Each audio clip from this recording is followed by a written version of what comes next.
Chơi dạ. Chơi dạ. Mình dùng với cho điên. Chúng xua cũng mai bông bông đây chỉ cả bông tây nơi tiền nơi tận lục tật là cả cáo cũng mai bông bông mà bông sợ là bông bông nói bạn còn nó là số scoop rất là tây mà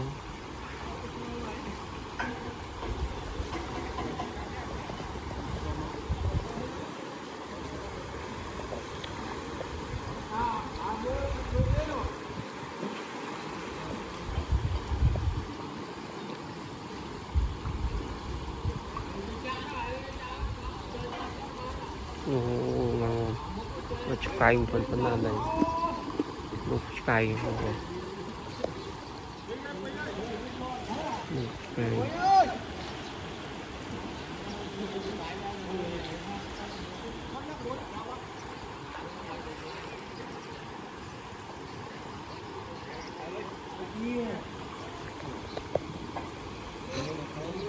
nổ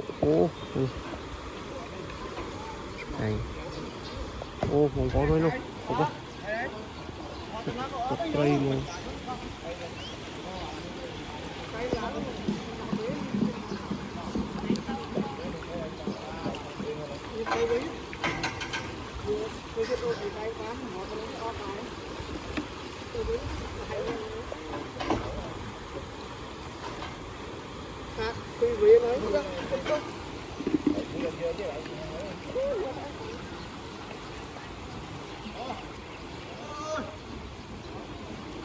ôi mà tray công ty tray cay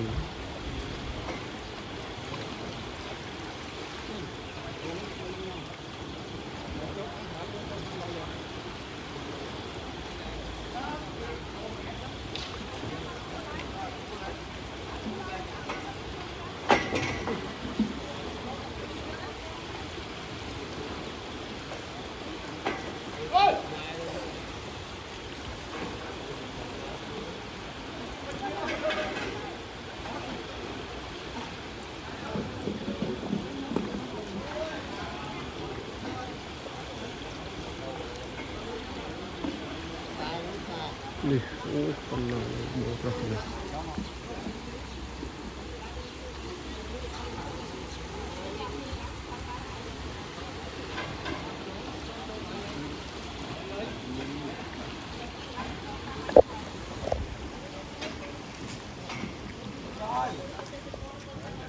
mấy bán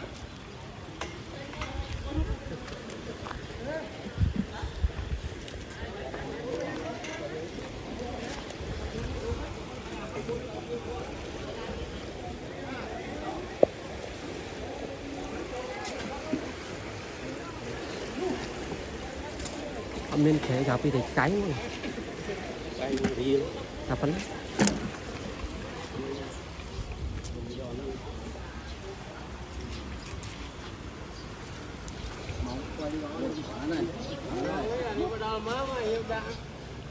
máng hay